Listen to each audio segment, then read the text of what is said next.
जी, हम लोगों ने आज रिएक्शन जो पढ़ना है उसका नाम है कैनिज़ारोस रिएक्शन।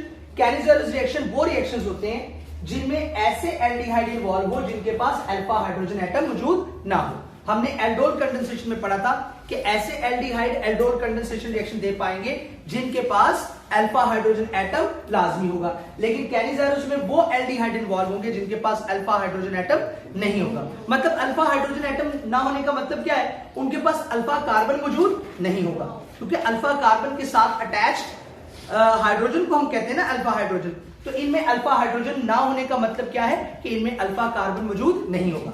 उसके बाद इस रिएक्शन में बेसिकली दो मॉलिक्यूल्स इन्वॉल्व होते हैं। एक मॉलिक्यूल की होती है ऑक्सीडेशन, तो दूसरे मॉलिक्यूल की क्या होगी? रिडक्शन। इसलिए हम इसको self oxidation and reduction reaction या डिस्प्रपोर्शनेशन रिएक्शन का नाम देते हैं। क्लियर होगी बात? तो पेपर में आ सकता है कि explain disproportionation reaction of carboxylic acid, तो वहां परेशान नहीं हो जाना, कैनिज़ारोस रिएक्शन को ही डिस्प्रपोर्शनेशन रिएक्शन कहा जाता है। उसके बाद जैसे मैंने आपको बताया दो मॉलिक्यूल्स इन्वॉल्व होते हैं, एक दोनों एल्डिहाइड के होंगे।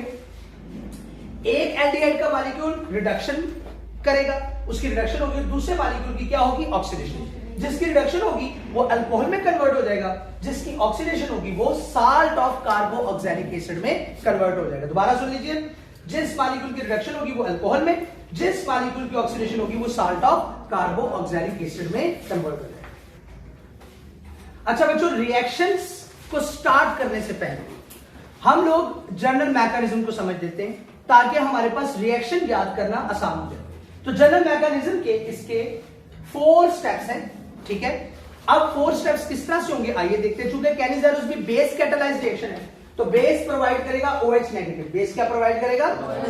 ये एक एल्डिहाइड के मॉलिक्यूल पर अटैक करेगा। अब बेस ने OH नेगेटिव प्रोवाइड किया तो इसके पास जो अटैकिंग एरिया है वो कौन सा है? कार्बन, जिसके ऊपर कौन सा चार्ज है? Partial positive. तो जब ये OH इस कार्बन पर अटैक करेगा तो जाहिर बात है कार्बन के साथ क्या बना लेगा? बॉन्ड बना लेगा। लेकिन अगर ये बॉन्ड बनाता है तो कार्बन ने एक डबल बॉन्ड भी बनाया तो इसकी वैलेंसी तो पेंटा हो जाएगी। 5 वैलेंसी तो कार्बन शो ही नहीं करता, तो फिर ये अपना एक डबल बॉन्ड जो डबल बॉन्ड था इसको क्या कर लेगा? सेपरेट कर देगा। क्या कर देगा बेटा? सेपरेट कर देगा। किसमें कन्वर्ट कर लेगा? सिंगल बॉन्ड में। और जो स्प्लिट होने से एक इलेक्ट्रॉन पेयर फालतू बचा है वो ऑक्सीजन पे शिफ्ट होकर ऑक्सीजन पर कौन सा चार्ज आ जाएगा? नेगेटिव। क्लियर होगी बात? अब उसके बाद ये वाली जो स्पीशी है ये मिलेगी दोबारा एक नए एल्डिहाइड मॉलिक्यूल के साथ, और जब ये दोबारा मिलेगी तो क्या होगा? जरा गौर फरमाएं। ये कार्बन, ये OH, ये H और ये ऑक्सीजन